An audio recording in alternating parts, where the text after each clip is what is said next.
Hello class 10 students, कैसे हैं आप सब। उम्मीद है आप सब बहुत अच्छे होंगे और बहुत अच्छे से अपने क्लास 10th की जो है तैयारी शुरू कर चुके होंगे। अब देखिए बेटा, ये जो क्लास 10th है आपकी बोर्ड की क्लास है, one of the main milestone है आपकी लाइफ में। और बायोलॉजी में भी हम इसका पहला चैप्टर शुरू करने वाले हैं, विच इज लाइफ प्रोसेसेस। अब देखिए, सबसे पहली चीज, लाइफ प्रोसेसेस एक ऐसा चैप्टर है जिसका बेसिक आपने लोअर क्लासेस में भी किया हुआ है। बहुत ही ज्यादा बेसिक चैप्टर है, मगर थोड़ा सा आप देखेंगे इसमें कंटेंट ज्यादा है। अगर आप लोअर क्लासेस में बात करते हैं तो आप अलग अलग चैप्टर्स में ये सारी लाइफ प्रोसेसेस के बारे में ऑलरेडी लोअर क्लासेस में पढ़ चुके हैं, और क्लास 10th में वो सारी लाइफ प्रोसेसेस आप एक ही चैप्टर में पढ़ते हैं। तो शुरू करते हैं बेटा। सबसे पहली चीज है कि इस लेक्चर में हम कौन कौन से टॉपिक कवर करने वाले हैं। हम ये जानने वाले हैं कि लाइफ प्रोसेसेस क्या होती हैं। हम ये जानने वाले हैं कि लिविंग ऑर्गेनिजम्स के अंदर कौन सी ऐसी इनविजिबल मॉलिक्यूलर मूवमेंट्स हैं और वो क्यों जरूरी है, जो उनको नॉन लिविंग ऑर्गेनिज्म से डिफरेंशिएट करती हैं। बॉडी में, लिविंग ऑर्गेनिज्म की बॉडी में जितनी भी केमिकल रिएक्शंस होती हैं उनको क्या एक स्पेसिफिक टर्म से बोला जाता है, और क्यों सिंगल सेल ऑर्गेनिज्म के अंदर डिफ्यूजन अकेला सफिशिएंट नहीं होता एनर्जी नीड्स को फुलफिल करने के लिए। ठीक है, और उसके बाद हम one of the life process शुरू करने वाले हैं, विच इज न्यूट्रिशन, और उसके टाइप्स क्या होते हैं। तो सबसे पहली चीज, what our life processes. Life processes इस चैप्टर का नाम है। लाइफ प्रोसेसेस होती क्या है? वो सारी की सारी processes, the basics,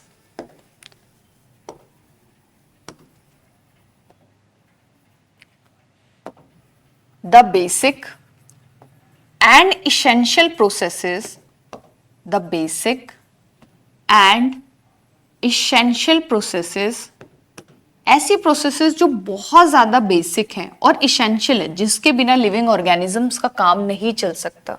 the basic and essential processes that are needed for the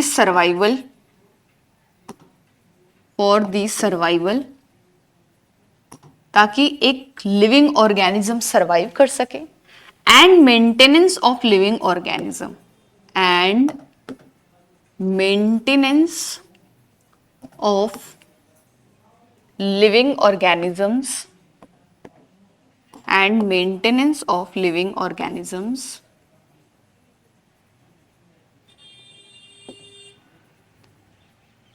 are called life processes. इसमें देखो बच्चे, कुछ भी ऐसा नहीं है जो क्रैम करने वाला है, कुछ भी ऐसा नहीं है जिसका रट्टा लगाना पड़े। लाइफ प्रोसेसेस क्या है?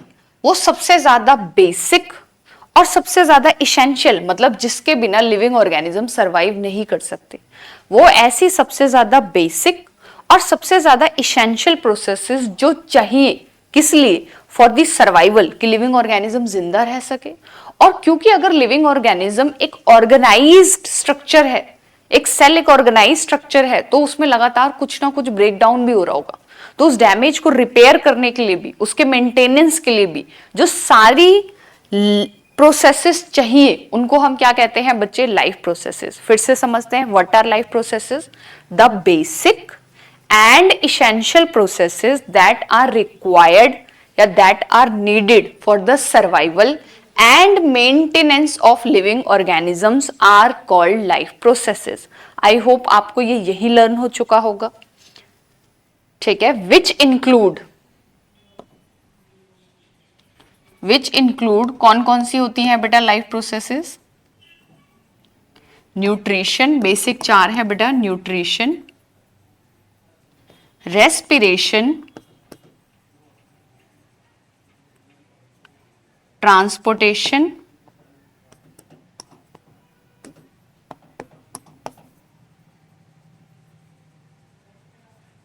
and excretion.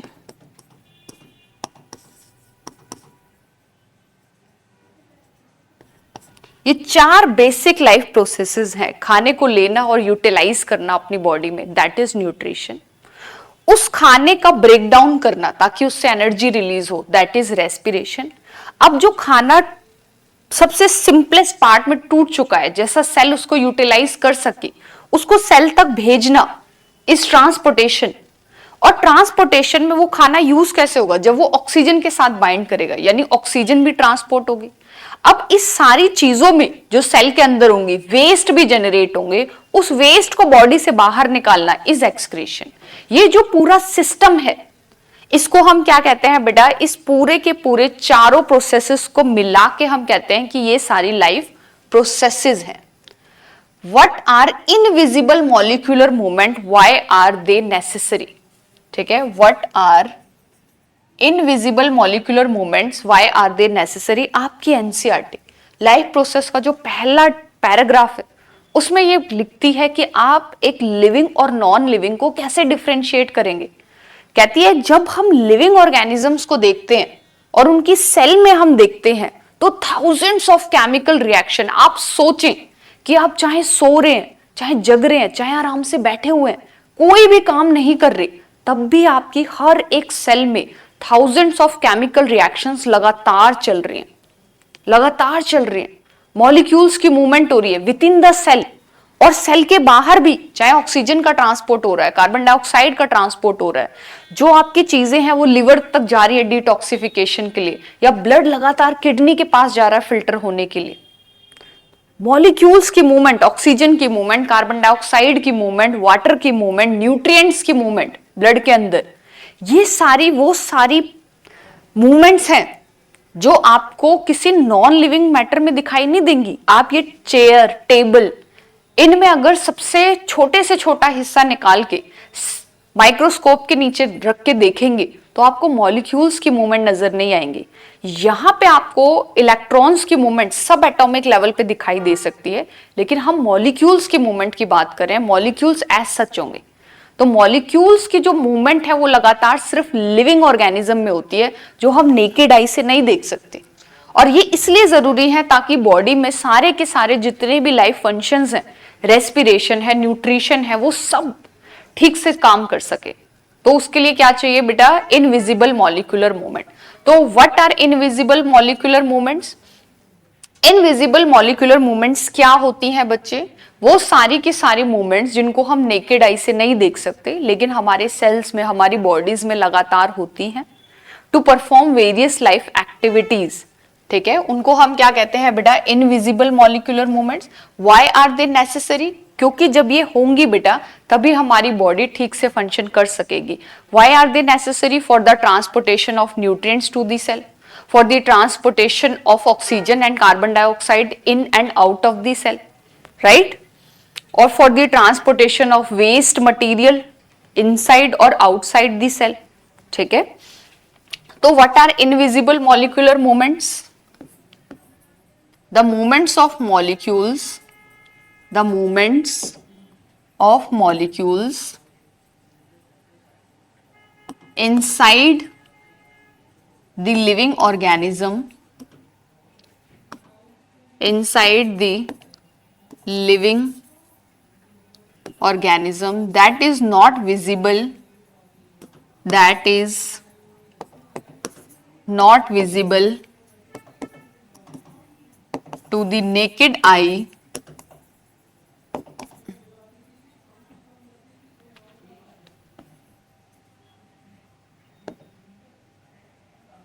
and are essential किस लिए essential है बेटा invisible molecular movements?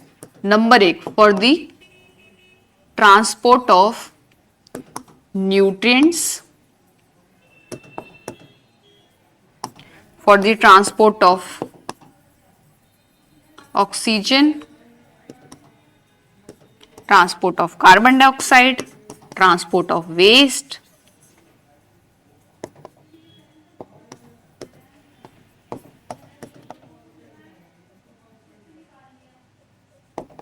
transport of waste substances, और ये इनविजिबल मॉलिक्यूलर मूवमेंट सिर्फ और सिर्फ किस में दिखाई देंगी बेटा? लिविंग ऑर्गेनिज्म में, राइट? नेक्स्ट क्वेश्चन है बच्चे, व्हाट इज मेटाबॉलिज्म? मेटाबॉलिज्म क्या होता है? लिविंग ऑर्गेनिज्म की बॉडी में जितनी भी केमिकल रिएक्शन होती है उन सब को मिला के हम कहते हैं metabolism. All the chemical reactions, what is metabolism? It is the sum total of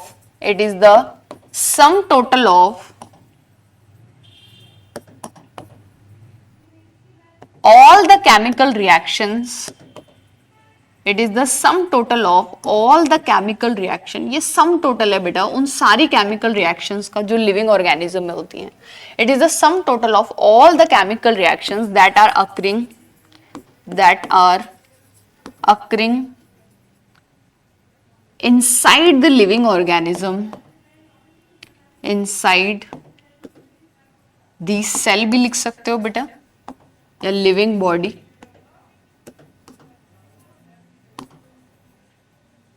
और ये दो तरह की होती है बेटा। मेटाबॉलिज्म में दो तरह की केमिकल रिएक्शन आती है बेटा। एक ऐसी केमिकल रिएक्शन जिसमें छोटे मॉलिक्यूल्स जुड़ के बड़ा मॉलिक्यूल बनाते हैं, जैसे अमाइनो एसिड जुड़कर आपके मसल के प्रोटीन बनाए, तो अमाइनो एसिड की जुड़ने से जो चेन बनेगी प्रोटीन की, वो कैसा है कि छोटे मॉलिक्यूल्स ने जुड़ के बड़ा मॉलिक्यूल बनाया। इस प्रोसेस को हम क्या कहते हैं? एनाबॉलिज्म। क्या कहते हैं बच्चे हम? एनाबॉलिज्म। लेकिन अगर आप डाइजेशन में देखें तो डाइजेशन में क्या है कि बड़े मॉलिक्यूल्स, चाहे प्रोटीन्स हैं, कार्बोहाइड्रेट हैं, लिपिड्स हैं, वो टूट के सबसे सिंपलेस्ट मॉलिक्यूल में टूट रहे होते हैं बेटा। उनका ब्रेक डाउन हो रहा होता है उस न्यूट्रिएंट्स में जो आपके ब्लड में डिसॉल्व हो सके, आपकी सेल इस्तेमाल कर सके। तो बड़ा मॉलिक्यूल अगर छोटे मॉलिक्यूल्स में टूटता है तो उस तरह की प्रोसेस को हम क्या कहते हैं बेटा? कैटाबॉलिज्म। तो what is metabolism? It is the sum total of all the chemical reaction that is occurring inside a cell or living body. और दो तरह का मेटाबॉलिक प्रोसेसेस कौन सी हैं बेटा? कैटाबॉलिज्म और एनाबॉलिज्म। कैटाबॉलिज्म का क्या मतलब है? Reactions in which a bigger molecules breaks down into smaller molecules. उस तरह की प्रोसेस को हम क्या कहते हैं बच्चे? Catabolism. And the processes in which small molecules join to form large molecules, उसको हम क्या कहते हैं बच्चे? Anabolism, right? नेक्स्ट है बच्चे हमारे पास, why diffusion is not sufficient for multicellular organism। देखो बच्चे, जब हम सिंगल सेल ऑर्गेनिज्म की बात करते हैं, in case of single cell organism, एक सिंगल सेल का ऑर्गेनिज्म है, जैसे ये अमीबा है, एक सिंगल सेल का ऑर्गेनिज्म। आप समझे कि जो सिंगल सेल का ऑर्गेनिज्म है उसकी बॉडी डायरेक्टली एनवायरनमेंट के कांटेक्ट में रहती है, तो डिफ्यूजन सफिशिएंट है।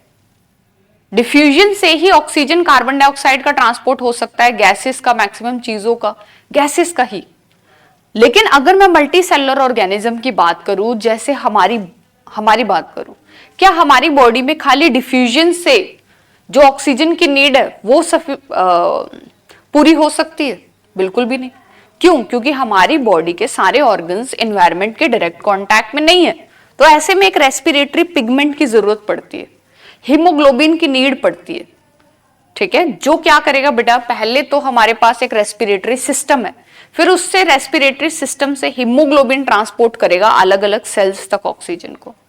क्यों? क्योंकि सेल्स डायरेक्टली एनवायरनमेंट के कांटेक्ट में नहीं है मल्टी सेलुलर ऑर्गेनिज्म में, और सिंगल सेल ऑर्गेनिज्म में पूरी बॉडी एनवायरनमेंट के कांटेक्ट में है। इनफैक्ट लोअर जो एनिमल्स होते हैं उनमें भी डिफ्यूजन से काम चल जाता है, क्योंकि उनकी बॉडी भी बहुत हद तक जो सेल्स हैं एनवायरनमेंट के कांटेक्ट में होती हैं, तो डिफ्यूजन से काम चल जाता है, लेकिन मल्टी सेलुलर ऑर्गेनिज्म में नहीं चलता। तो why diffusion is not sufficient for multi cellular organism? तो इसमें हम लिख सकते हैं बेटा, in case of single cell organism, in case of single cell organism, in case of single cell organism, the body is directly in contact with the environment, directly in contact with the environment, in contact with the environment,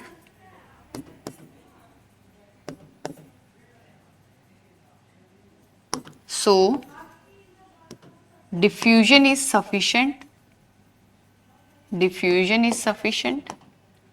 But in case of multicellular organism, but in case of multicellular organisms, all the cells are not in direct contact, all the cells are not in direct contact, direct contact, all the cells are not in direct contact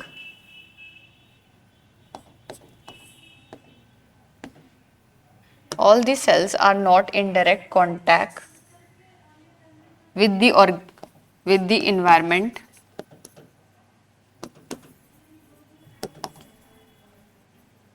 so diffusion is not sufficient.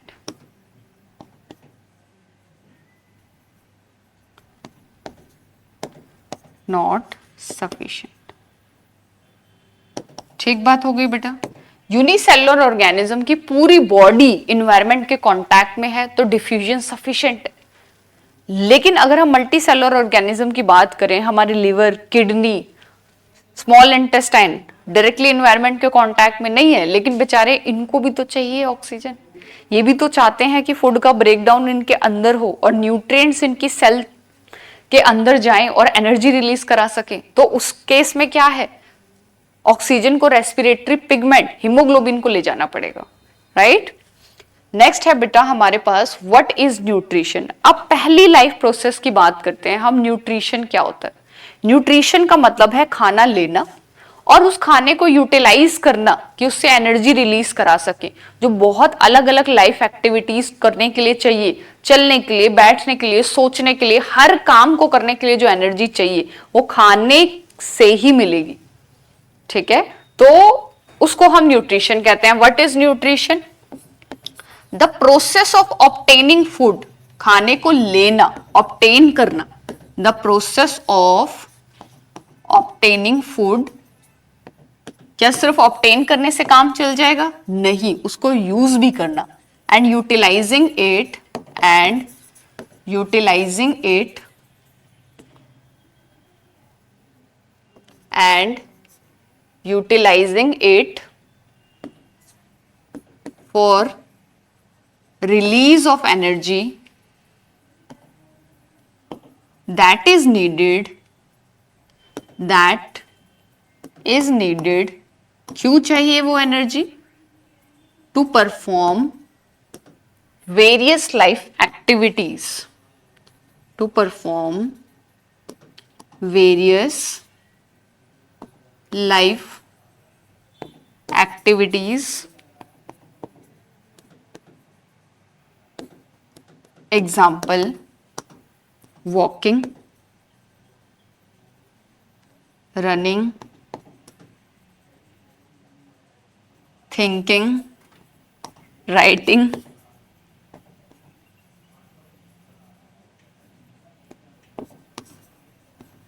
बैठे बैठे अगर सोच रहे हो बेटा, उसके लिए भी एनर्जी चाहिए, ठीक है। खाली बैठ के सोचना भी एक एक्सपेंसिव प्रोसेस है और ओवर थिंकिंग तो बहुत ही ज्यादा एक्सपेंसिव प्रोसेस है।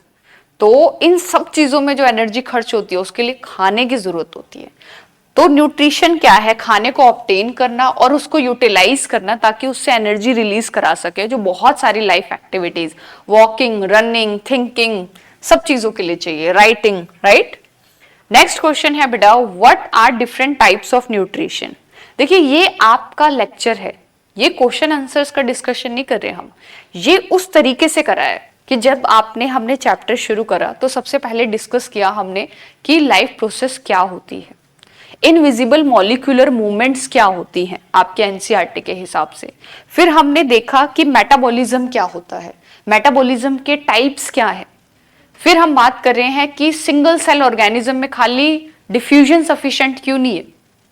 ठीक है, ये आपका लेक्चर का पार्ट है, एक एक करके हम सारे टॉपिक्स जो आपके एनसीईआरटी में गिवन है उनको डिस्कस कर रहे हैं। अब हम बात कर रहे हैं कि न्यूट्रिशन के डिफरेंट टाइप्स क्या होते हैं। हमने न्यूट्रिशन देखा, what is nutrition, the process of obtaining food and utilizing it for the release of energy, जो एनर्जी हमें चाहिए for various life activities.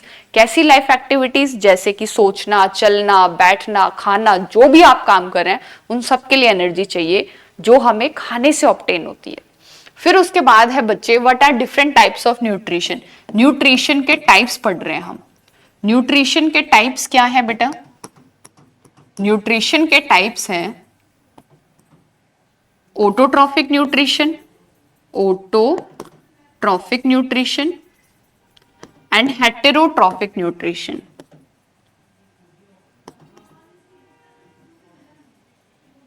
Heterotrophic nutrition, देखो बेटा, ऑटो का मतलब होता है सेल्फ और ट्रॉफिक का मतलब होता है मोड ऑफ न्यूट्रिशन, खाना लेने का तरीका। अगर कोई ऑर्गेनिज्म खुद से ही खाना ले लेता है, यानी खुद से खाना बनाया और अपना खाना खुद ही कंज्यूम कर लिया, दैट इज ऑटोट्रॉफिक न्यूट्रिशन। जैसे कि कौन करता है बेटा? इस दुनिया के सारे ग्रीन प्लांट्स और कुछ ऐसे बैक्टीरिया जो केमिकल्स की हेल्प से अपना खाना बना लेते हैं, जिनको हम कहते हैं कीमो यानी केमिकल, ऑटो यानी खुद से, trophic bacteria, chemo autotrophic bacteria. दूसरी तरफ हम देख रहे हैं हेटेरो। हेटेरो का मतलब होता है बेटा डिफरेंट टाइप्स, अलग अलग तरीके से खाना लेते हैं। और ट्रॉफिक का मतलब वही है बच्चे मोड ऑफ न्यूट्रिशन, खाना लेने का तरीका, यानी अलग अलग तरीकों से अगर खाना लेते हैं, खुद खाना नहीं बना पा रहे, दूसरे ऑर्गेनिज्म पे डिपेंडेंट है, चाहे डायरेक्टली चाहे इनडायरेक्टली प्लांट्स पे डिपेंडेंट है खाने के लिए, तो उसको हम क्या कहते हैं? हेटेरोट्रॉफिक न्यूट्रिशन, जो कि again chemo autotrophic bacteria. Different types of heterotrophic nutrition क्या है बेटा? होलोजोइक, यानी खाने को अपनी बॉडी के अंदर लेकर डाइजेस्ट करने को हम कहते हैं होलोजोइक न्यूट्रिशन। जैसे ह्यूमन बींग्स खाने को बॉडी के अंदर लेके डाइजेस्ट करते हैं अपने डाइजेस्टिव सिस्टम में, क्योंकि खाने को अंदर लेके डाइजेस्ट किया जाता है बॉडी के अंदर, जैसे अमीबा सीडोपोडिया बनाकर खाने को अपनी बॉडी के अंदर डाइजेस्ट करता है, तो इसका another name ingestive type of nutrition भी होता है। नेक्स्ट है बच्चे हमारे पास पैरासिटिक न्यूट्रिशन। पैरासिटिक का मतलब है ये ऑर्गेनिज्म न्यूट्रिशन के लिए दूसरे ऑर्गेनिज्म से डायरेक्टली न्यूट्रिएंट्स को लेते हैं, या तो उनका ब्लड सक करेंगे, जैसे लीच, लाइस, टिक्स। टिक्स जो दूसरे जानवरों के ऊपर होते हैं, लाइस जिनको हम हिंदी में जुएं भी कहते हैं, लीच जिसको जौ कहते हैं, जो ब्लड सक करते हैं, और ये उस ब्लड से डायरेक्टली न्यूट्रिएंट्स को अपनी बॉडी के अंदर ले लेते हैं, इनको डाइजेशन ही नहीं करना पड़ता। ये है पैरासिटिक न्यूट्रिशन। पैरासिटिक न्यूट्रिशन का आपके एनसीईआरटी एक एग्जांपल भी देती है प्लांट पैरासाइट का, कस्क्यूटा। कस्क्यूटा को हिंदी में अमरबेल कहते हैं। ये एक ऐसा प्लांट है जो अपने रूट लाइक स्ट्रक्चर, जिनको हॉस्टोरिया कहा जाता है, दूसरे प्लांट के जाइलम और फ्लोएम के अंदर डालने के बाद वहां से अपना न्यूट्रिशन लेते हैं बेटा। तो ये कस्क्यूटा अमरबेल किसका एग्जांपल है? पैरासिटिक न्यूट्रिशन का। एक इसका अब हमारे पास जो लास्ट बचा है बेटा हेटेरोट्रॉफिक में, वो है सैप्रोफाइटिक न्यूट्रिशन। सैप्रोफाइटिक न्यूट्रिशन का मतलब होता है डेड एंड डिकेइंग, मरे हुए और सड़े हुए ऑर्गेनिक मैटर से अपना न्यूट्रिशन लेना, उसको कहते हैं हम सैप्रोफाइटिक न्यूट्रिशन। आप समझे, सैप्रोफाइटिक न्यूट्रिशन में भी खाना बॉडी के अंदर नहीं जाता। जो फंगस है जिस खाने के ऊपर ग्रो करती है, आप देखेंगे अगर ब्रेड के ऊपर ग्रो करती है तो ब्रेड बहुत ज्यादा सोगी हो जाता है। रीजन, क्योंकि वो डाइजेस्टिव जूसेस को बॉडी से बाहर सिक्रेट करती है, खाना बॉडी से बाहर डाइजेस्ट होता है, डाइजेस्ट होने के बाद जो न्यूट्रिएंट्स हैं उनको बॉडी के अंदर एब्जॉर्ब कर लेती है। तो इस तरह के न्यूट्रिशन को हम क्या कहते हैं? Saprophytic nutrition, the type of nutrition in which organism obtain it's nutrients. कहां से बेटा? From dead and decaying organic matter. Example क्या है बच्चे इसका? Fungus, right?